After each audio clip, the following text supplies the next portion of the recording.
Hey, Rich. Michelle, how are you? I'm awesome. I am so stoked that you're here with me today. Happy Friday. It's good to see you, my friend. Thanks so much. Great to see you too. And thanks for having me and thanks for doing this. Of course, of course. Yeah, I am so grateful to have met you. I feel like we became fast friends. Like, oh my goodness, it's been a few months, and we met through Wine and Dine, which Yep. is which With is Keith. Keith. Yeah. Yeah, Keith Bogan's community for HR folks, and we clicked, and I liked everything that you were about. You're just a good guy and a genuine guy. And then when we had our conversation about the work that I do and I learned about your story, I thought to myself, man, the contribution you could be to so many men out there with, in the mental health conversation is just profound. So I had to have you on. So I'm really grateful that you said yes to joining me today on Michelle's Conversations That Matter. Thank you Thank, for being here. thank So just a little bit about me and my series. So Michelle's Conversations That Matter is really designed to educate people, open up the dialogue about mental health, to elevate the conversation, maybe inspire, educate, and educate people so that they have a better, a healthier relationship to the brain, and ultimately we can remove stigma. What I do professionally is I work with organizations to bring compassion to the workplace and to build resilient employees so that they're more engaged and healthier overall. So that's what I do professionally. you. But today we're going to talk about men's mental health. We're going to hear a little bit about what you do, and we're going to talk about your story. But before we dive in, can you just introduce yourself to the audience, who you are, where you live, and what you do? Sure. Thanks. Happy to. Rich Hartman. I live in Putnam Valley, New York. It's lower mid Hudson. And I am a health and welfare benefits consultant. Awesome, awesome. And how long have you been doing that? Oh, I'm just finishing up my probation. I'm on my 44th year. That's great. The thing I love about you is you have such an awesome sense of humor. So I hope we get to see that throughout today because Thanks. I think, yeah, because it's awesome and it Thanks. definitely it brings levity to the wine and dine conversations for sure. Mhm. And just a little bit about Wine and Dine. If you're an HR professional and you don't know about this community, you are missing out because this is such a cool community where there's conversations ongoing about real relevant challenges that people are dealing with when it comes to workplace issues, this pandemic. So you want to reach out to Keith Bogan and you want to get connected to Wine and Dine. So basically, Rich, what you're doing is you're helping your clients with their people in terms of their benefits and being cared for, which is really ironic because of your own mental health experience. Can you tell us a little bit about that experience and your experience trying to access care? So it's interesting. I'll tell you a story first, and a lot of things with me are stories. Yeah. Years ago, we had just bought a very old house built in 1827. We had 3 kids. The house was only 1,800 square feet. So I had a very stressful sales job. I had a very stressful life situation, but I always had a smile on my face. And one of the people in my office came over to me and said, Richie, what's wrong with you? I'm like, besides the obvious, what do you mean? I know what you're going through. I know what you're going through here at work and at home, and you've always got a smile on your face. And I said, I'm really sorry, but no one ever told me that you should be sad or unhappy just because you have stress or anxiety. That was the old me years and years ago. Mm-hmm. So a little history. March 2019, we had a house fire, lost almost everything. Myself, my wife, and my oldest son, we have 5 kids, was home. Everyone got out. The dog got out. Everyone got out. The problem with our situation was it was a semi-private road, and the first 4 fire departments responded. And the first fire truck pretty much took up the private road, but the hydrant was 200 feet away, and they couldn't get water out of the hydrant. So we're standing there watching our whole house get engulfed in flames. In the first 10 minutes, a house we've lived in for 29 years, raised all our kids. So I went through a process of just losing pretty much everything. So some of my kids, their rooms were fire pits that collapsed to the floor down below. But just to protect myself, I started to self-isolate. I Mm-hmm. was physically involved with work, with family, with friends, but I was not mentally there. And I started to get more and more depressed. And unfortunately, my medication was a self-medication that people are aware of and it's easily accessible, alcohol. I started drinking more and more. In fact, I think one day in my heyday, I threw out 10 bottles of wine in a week that I drank myself. And I still did my job. I still did everything I was supposed to do. Right. So I started to get into a much deeper and deeper place. Then we move into a rental. We have to put the stuff that we could save. I think the insurance company actually saved 8 pieces of furniture in the whole house that they were going to refinish and move back into the house. Future focus, March 13th, 2020, we move back into the house. March 16th, we've got COVID. So my self-imposed isolation became a government-imposed isolation. So now my business starts to suffer. My business suffered to the tune of about 50% of my income was lost because most of my business was food, beverage, hospitality. Yeah. And I just took that internally and went into a deeper and deeper isolated place. I'm in a wine and dine meeting, and then I start hearing people talk about the mental aspect of COVID. I'm like, they don't know what they're talking about. I've got COVID and I've got the fire and everything else. And then I was in another HR group, and this gentleman opened up and very emotionally about what he went through, his health with work. And I barely knew him, but it moved me so much that the next day I picked up the phone and I called him. And I talked to him and I said, I want to thank you for sharing. I'm going through my own. I didn't even want to tell him. I just wanted to tell him I was going through stuff, but that you helped me a little. And he said, what were you talking about? What are you going through? And he made me tell him. And he said, Richie, get help. So then that journey became another journey. And I'll wrap it up with this. It took me 3 weeks, 14 therapists I called. 5 had the courtesy to call me back, and finally 1 called me back and said, all right, let's get something going right away. So I'm still accepting it, but now it's taken 3 weeks to get help. Yeah. So through a mutual understanding of what my issues were and what the processes were to start to rebuild that, we went through, what the discovery was. And first, it's the acceptance and discovery, and then what you can do. Right. And it's amazing how I feel now. That first person with a smile on their face. Now I'm not totally back. Yeah. But it's the professional help. And I send thousands of people to use their EAP. Yeah. And I never even thought of using it. And then it was such a struggle to use it. Yeah. It's just, it was crazy on all accounts. And that is, and that deters people. They won't get support if they make you made 14 attempts.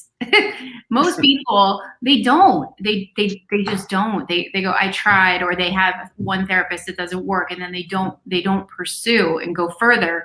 But like, gosh, how do we fix that? I mean, the access to care is so important when the person finally realizes, I think I should get support. That should be easy. That should be the easiest step. And to your point, I spend a lot of time building medical plans and health plans and voluntary plans, but I also build employee assistance plans. There actually are probably half of the way you could get an employee assistance plan could be free to a company, that it can be built in to some of your other programs. Oh, wow. And that's one of the things I find, that sometimes people are not aware of it. Sometimes benefit managers don't want to take on the initial heavy lifting, they think. Or get involved, or think I shouldn't go there sometimes. Right. And I guess it checks a box, right? As an organization, I have access to care. It's here, and they can go get it. And so I've done my part as an employer, but really it doesn't equal my employees getting care because of the barrier that lies between the need, the access, and getting the support. So true. I try to tell all of my clients, not just on open enrollment, but more frequently than that, put out a flyer, announce your EAP program, announce the benefits of it, announce how to access. And also, most importantly, because even I went through this, and I tell people, you don't have to worry about this. What if my company finds out? Yes. That's the biggest fear. And so if they put that in a flyer that we're not going to find out, it's completely confidential. Right. It takes away another barrier. Yeah. And so if your benefits provider knows who you are. I don't know. I still see employees being skeptical. Oh, they're going to know because they provide benefits. Well, you obviously have all of the HIPAA and Yeah. all of the protected health information Mhm. that the benefits department knows, and you don't even deal with your benefits department except maybe to get the phone number for the EAP. Mhm. Once you do that, it's separate from them, and you Mhm. go directly to the EAP vendor. Awesome. And this is such an important conversation because I know people, I deliver my resilience program all day long and I share the company resources with the organization I'm working with, but then I also give the other non-company related resources in case the comfort level isn't there. Because we don't want them to have any barrier. Mhm. If EAP is still something that they don't believe is really anonymous, then they can go other routes. At the end of the day, my goal is I want people to get care if they need it. So let's talk a little bit about this barrier for men in acknowledging their own mental health imbalances and reaching out for care. Like, wow, like you struggled with this and you never accessed care. What do you think that's about when it comes to men? I think it starts with the socialization of men from years and years ago, particularly my generation, where you'd hear from your parents, boys don't cry, men don't cry, suck it up, hold it in. In fact, I tell a story to people that my oldest daughter is a social worker, and she corrected me because I was continuing the trend. We have 3 girls and 2 boys. And when the boys were younger, if they weren't doing something right, or if they complained or they got Mhm. hurt, I actually said to them on several occasions, "What are you, a woman?" So it's almost like we were trained that you Yeah. don't need help. It's a weakness to just leave it alone. So I'll give you 2 examples. This week alone, I'm Mhm. in one of my HR networking group, and there's a bunch of men on, a bunch of guys on before the group starts. And I said, guys, I got to tell you what I'm doing Friday. We don't talk about this enough. We need to put this out there.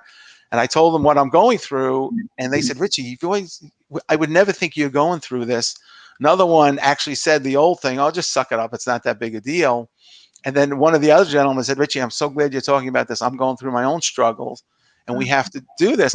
And I was still hesitant to this point to bring it up and talk to them about it. The next morning, I'm on a human resources group, and it's women that got on early. And it was, for some reason, so easy to talk to them about it. They were so accepting of it. Mhm. So I think the problem is men think it's macho to a certain extent. If you hold it in, you can take care of it, and we're not Mhm. supposed to show weakness. In my opinion, now, if you open up and you admit this that you need help, that's a much tougher person than the person that holds it in. Right. Right. No, I totally agree. It takes a lot of courage to open up, to admit it, to talk, to verbalize it to someone. Absolutely. So, what's your message to men who might be self-medicating, who might be going to the bar and getting a drink and pretending they're really okay?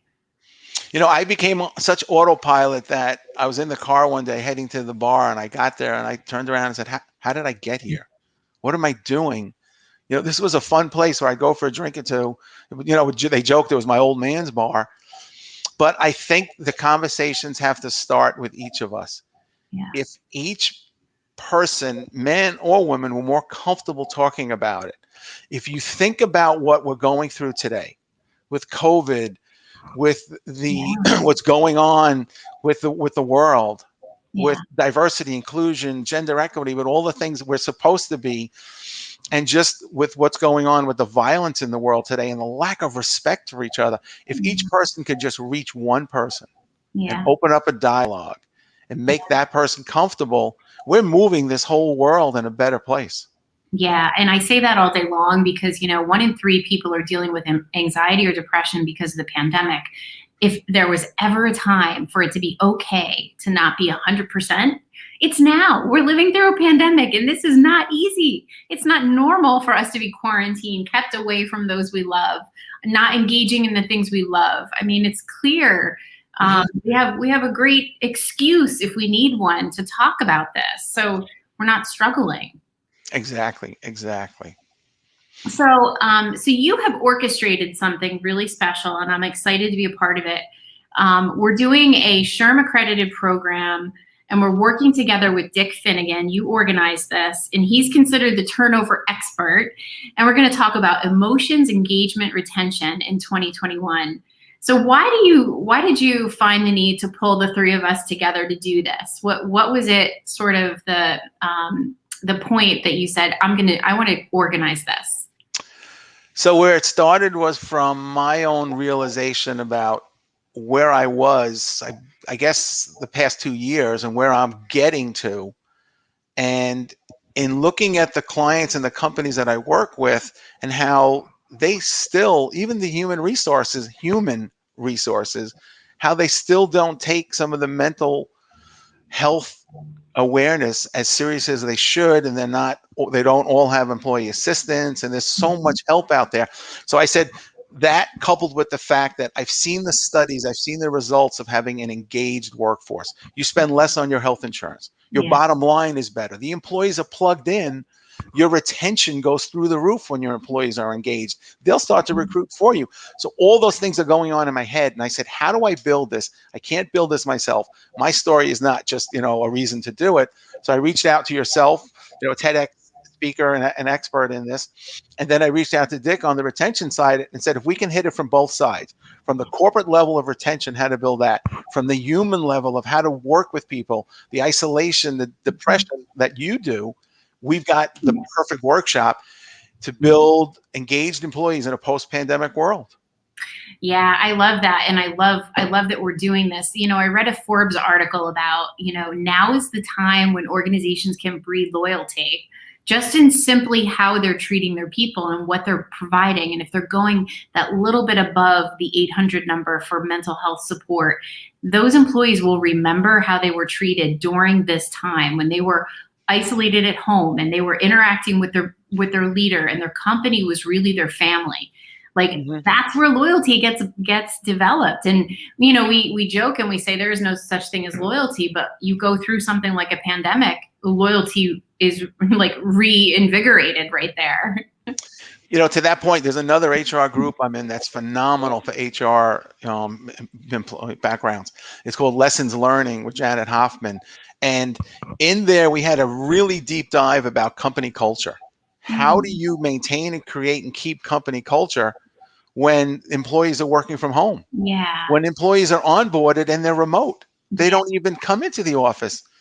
So I figured if we could figure out a way to build engagement, then a lot of things follow and come along from that. So what's your message for organizations out there, and why should they contact you, aside from you being just a great guy who's honest about his own stuff? Why should people want to work with you and reach out to you? How can you support them? So let's have a little fun with this first. Okay. If you discount the fact that I'm doing what I'm doing for 44 years, and if we discount the fact that I work with the largest insurance and risk management firm in the world, but I think it's the process and the systems that we've built. We take a very holistic approach to what we do. And then we build programs that match up with a company's goals and strategies so that we can help them get to where they need to be. And that holistic approach looks at the whole person, their medical health, their mental health, and their financial health. So if you put all of that together with the experience and the resources we have, I think that's why everyone should work with me. That's awesome. I love it. I love it. And we are approaching the end of our conversation together that has flown by. So do you have you mentioned before we went live, where we are today when it comes to mental health benefits. You just sort of gave me an eye opener around where we were just not so long ago. Tell us about that. So, for example, years ago when I took benefits and contracts classes, you would learn about medical insurance and the hospitalization. So you could have 60, 90, 120, or 365 days. Then they came out a little further with a full unlimited hospitalization. Mental hospitalization was 30 days and capped at that. If you were a big company, you could buy up to 60 days. And when it first came out, there was no outpatient coverage for mental health. And then it came about, you can have 5 days, you can have 15, you can have 30 days. And then it started over time to be treated the same way medical health is. And the scary thing is, if I walk around with a serious illness, a lot of times you can see and sense or know that I could have just as serious an illness on the mental side, and nobody look at my own case. Yeah. Nobody really knew. Yeah. People, what do you, I'm a little stressed. There's a little anxiety with work. I got some issues at work, and they would shrug it off. Yeah. Wow.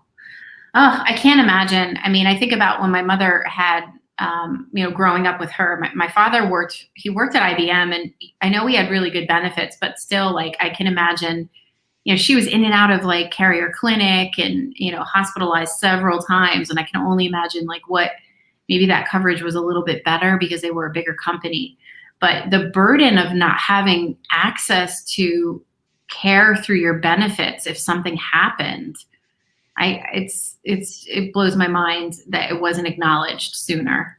And if you think back to your mother's case back then, everyone in the company knew because there was no protected health information. Yeah. There was no Affordable Care Act that, and HIPAA laws that protected all of this. And now I made that first phone call to my benefits department because I didn't know my own number for EAP. And then it's taken from there in EAP and nobody knows. And that's really important. That's a really important point. So any final words of wisdom or any final thoughts that you would like to share with the audience here before we wrap up? I think what it comes down to, I try to simplify things because I'm a very simple person. I try to simplify things. And if you can first accept what you're going through and then become aware of it and start to be aware of the resources. And there's a lot of free resources out there too. If someone is not at a company, there's additional resources. And then start to take the action. And that's my AAA, so to speak. Yeah. And that's, I think, the step. If each person could reach out and take one person in, you don't know what the person's going through. That old expression, just sometimes a hello, or just how are you? What's going on today? And not a superficial, but a real one. Right. I think we can turn this around.